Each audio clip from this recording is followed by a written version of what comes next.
Google has been making their Pixel smartphones for quite a while now. In fact, this guy, the original Pixel, came out all the way back in 2016, and it's been a long road. They've been phones that a lot of people have really liked, but they've never really been able to make too much of a dent in terms of market share. They've always been a pretty niche product. It seems with the release of the Pixel 6 series of phones, which kind of was like a reboot, a restart for the line, things began to slightly change. Like Google's strategy, their philosophy was changing. It seemed like for the first time they were actually really trying to sell more and more Pixel phones. And with now the Pixel 9 line of phones, it looks like they might finally be making some ground, some progress on that front. We have this morning new data from a site called StatCounter. I will put a link in the description to their little graph here. I'm going to show you what it says anyways. If we take a look at this graph, what you can see is market share in North America, and it's plotted month by month. In fact, you know what, let's just go back to them because it's a little bit bigger and I can actually mouse over it and show you the numbers. What we're looking for, and I think it's actually really obvious what we're talking about here, is this very radical jump from September to October, and it shows Google was at 4.76% market share, and they have floated around that 5-ish% for a long time in North America, and then they jumped to 12.83% market share. There's something about the Pixel 9 series of devices that really does seem to be speaking to people. I have seen it all over social media. I have never seen more people saying, I just jumped to Android because of the Pixel 9. There's just some, maybe it's because it kind of looks a bit like an iPhone from the side. If you covered it up and maybe covered up the logo, you might think that it is in fact an iPhone. Keep in mind that this is coinciding with the release of this phone, but there's an additional data point on here that I think is really, really interesting.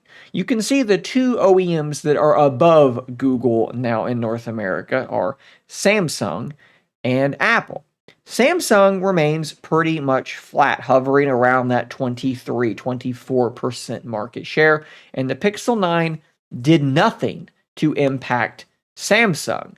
But who did it seem to impact? Let's go up to Apple, who went from a insane 55, let's say 56% market share down to 51%. They dropped by 4%. It's the biggest month-to-month drop on this chart, and it coincides perfectly with the biggest jump Google may have ever had, and I don't think that that is fully coincidental. We have a chart here from Apple Insider on Tom's Guide showing the iPhone 16 and kind of plotting this against other iPhones. That's kind of hard to read, but basically, the iPhone 16, it's still selling well compared to like any other phone on the planet, but it is selling worse than the prior iPhone devices, the prior releases. It doesn't seem like there's a whole lot that people are super excited about with these phones. They added the little camera button thing, and they added the Apple Intelligence, their version of all the, many AI things, but it just doesn't seem like people are all that jazzed up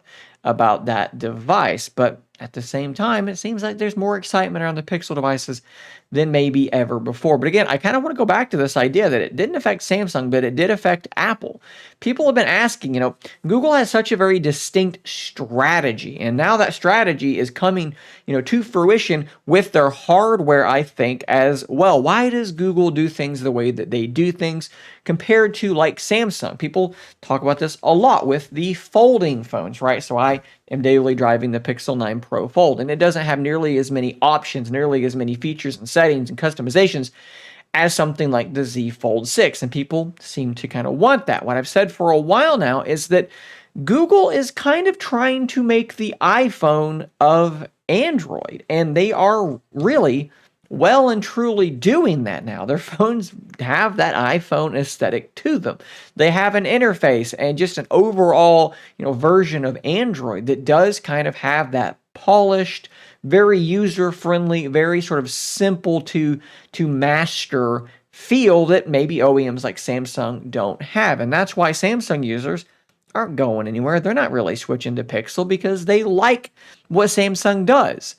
But it seems like maybe, just maybe, for the first time ever, Apple users are switching to Pixels. Now, we got to keep things in context, right? Apple is still way, way, way far ahead of Google, right? Like, I'm not saying that Pixels are going to suddenly overtake Apple. And I would expect that over the next, few months or so, you're going to see, Pixels market share dip and rise and dip and rise and move around, and you're going to see Apple's recover to some degree. This is not like some sign that in the next 12 months, Apple's going to tank and Google's going to take over. That's just not going to happen. What I do think it means is that Google's strategy is finally beginning to pay off. They are building really, really great phones, and the features that they're building into their phones seem to be features that are speaking to people. The design aesthetic of their phones seem to be speaking to people in a way that maybe they didn't in the past. I think that this entire thing kind of underlines a feature that we might miss on channels like mine. We are enthusiasts. If you're watching this video, you're probably a tech enthusiast, and we often get caught up on things that normal consumers just don't care about, right? Like, I've made a video talking about how the Tensor G5 that will power the Pixel 10 is going to be manufactured by TSMC, and it's going to be a 3-nanometer process, and it might be, quite a bit better than the Tensor G4 that we are currently using. And I had people comment and say, yeah, that's actually why I didn't buy the Pixel 9. I'm waiting for the Tensor G5. Regular consumers have no idea what we're talking about. They look at the phone, they say, I like the way that looks. They see the camera and they say, wow, that camera is absolutely amazing. The zoom, the ultra wide, the video's catching up, all these cool features. They see things like Pixel Studio generating images. They see how intelligent Gemini is actually getting now. They see the user interface and how good it truly does look now.